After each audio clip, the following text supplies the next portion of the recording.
Olá, seja bem-vindo! Uma das características da Igreja Católica que a distingue das outras igrejas é a devoção aos santos. Você já percebeu como existe santo para tudo? Existe santo que protege os motoristas, os navegadores, os aviadores. Existe santo que protege contra a doença da garganta, contra a doença do coração, contra a doença dos olhos, contra a doença do pulmão. Existe santo que protege os jornalistas, os escultores, os pintores, os médicos, os professores. Existe até santo que protege os animais de estimação, você sabia? Eu sou Anselmo Ramos, você está no canal Vai na Fé e hoje nós vamos falar sobre os santos.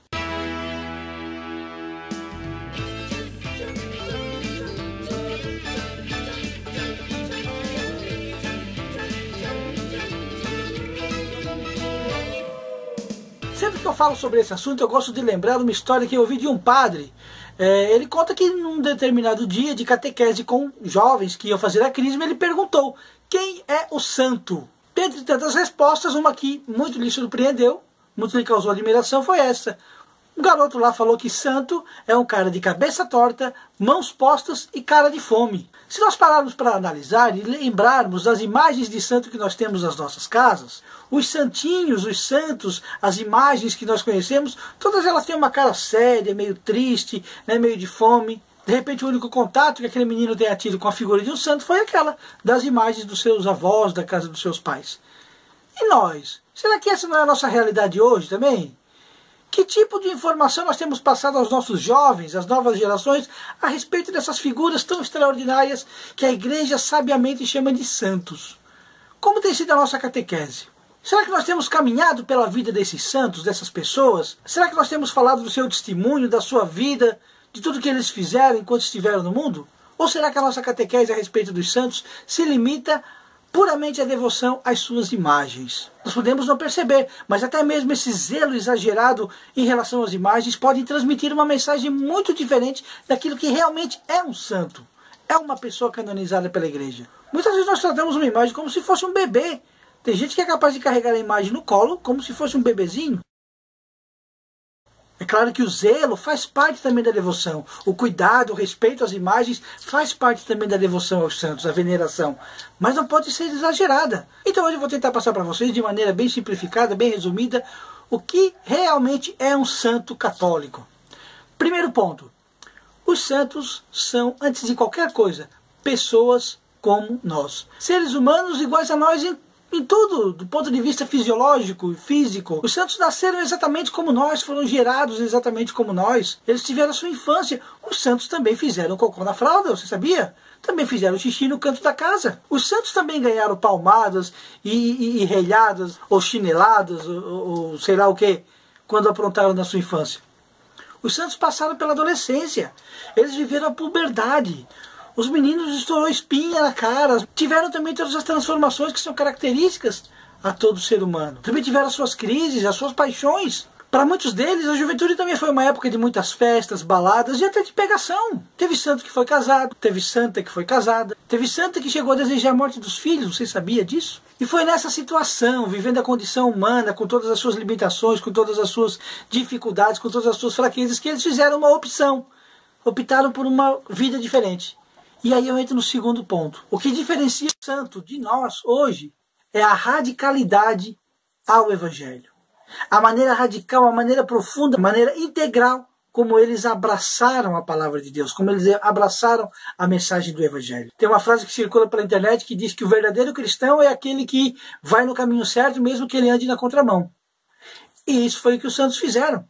A ponto de, em alguns lugares, eles serem considerados separados dos costumes, das tradições de determinada comunidade, de determinado grupo social. Uma informação importante, a palavra santo vem do grego agios, que significa separado. Então santo é aquele que, mesmo sendo um ser humano normal, ele se distingue dos outros pela capacidade que ele tem de acolher Jesus Cristo na sua vida e de fazer da sua vida uma continuação da vida e da missão de Jesus Cristo. E é por isso, por essa gana em imitar Jesus, imitar o Mestre, é que nós percebemos nesses santos e santas o grande desapego à matéria.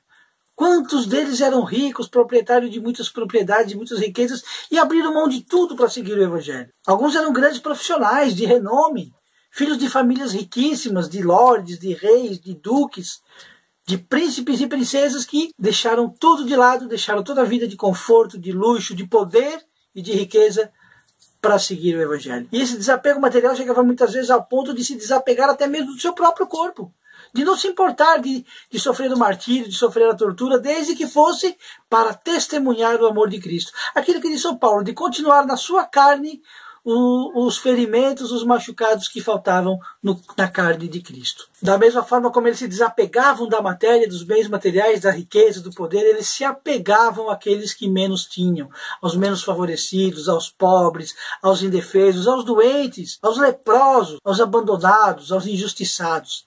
Esse era o apego. Então até aqui nós vimos que o santo é um ser humano como nós, que em determinado momento da sua vida, ou na juventude, ou às vezes numa idade já mais avançada, optou por deixar tudo de lado para seguir a Cristo. E seguir de uma maneira radical.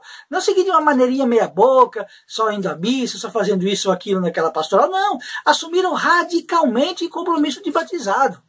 Assumiram radicalmente aquilo que o Evangelho nos propõe. Deixa tudo e me segue. Então quer dizer que quem não faz isso está errado? Não, não está errado. Como Jesus diz lá na ceia, vocês estão no mundo, mas vocês não são do mundo. Como estamos no mundo, estamos sujeitos às coisas que o mundo às vezes nos impõe. Mas precisamos ter a sabedoria e o discernimento para saber distinguir o que nos leva para a vida e o que nos leva para a morte. Então, se os santos são seres humanos como nós, que optaram de livre e espontânea vontade por seguir radicalmente a mensagem do Evangelho, nós podemos descartar completamente aquela afirmação tão tola, tão idiota que se diz de que a igreja fabrica santos. A igreja não fabrica santos. Porque o Papa fulano de tal canonizou mais 3, canonizou mais 4, canonizou 20, que só nesse ano foram canonizados não sei quantos, não interessa. Não é a igreja católica que fabrica santos. Ela não fabrica santos. A igreja direciona aquelas pessoas como nós, que estão no mundo, vivendo segundo o mundo, ela nos direciona a Cristo, nos direciona aos valores do Evangelho. Então, a partir do momento que, seguindo essa direção, esse direcionamento, eu opto de maneira integral por seguir a Cristo, aí eu estou vivendo a santidade.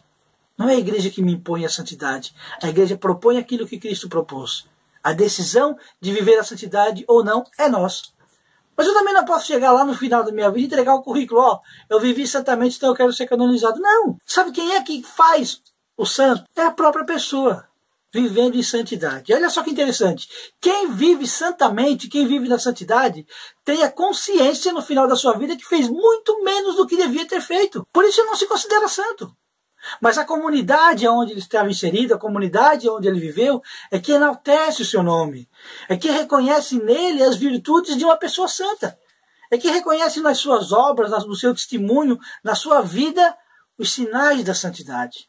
Então é a comunidade que vem até a igreja pedir que aquela pessoa alcance aquilo que se chama honra dos altares, seja canonizada. E aí existe um processo longo e demorado, onde são ouvidos testemunhos, é preciso a comprovação de alguns milagres por intercessão dessa pessoa. Então, do momento em que a pessoa morre, até o momento em que ela é reconhecida santo pela comunidade, e até o momento da sua canonização, existe uma longa distância, uma longa caminhada. Existem muitos processos tramitando no Vaticano, na igreja hoje, em relação de beatificação e canonização. Nós temos aqui no sul do Brasil, por exemplo, Padre Johann Baptista Reuss, o famoso Padre Reuss, ali de São Leopoldo, no Rio Grande do Sul. Existe inclusive o santuário.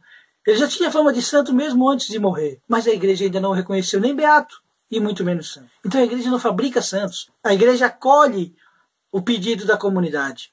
A igreja ouve a igreja local, a igreja ouve a comunidade, a igreja ouve profissionais, a igreja ouve a ciência para saber se realmente aquela pessoa pode ter o título de santo ou não. E depois vem um outro detalhe. Para que canonizar? Para que declarar santo? Aí a gente entra naquilo que eu falava no início. Santo para proteger isso, santo para proteger aquilo, santo para fazer procissão, santo para fazer imagem, santo para fazer festa. Não!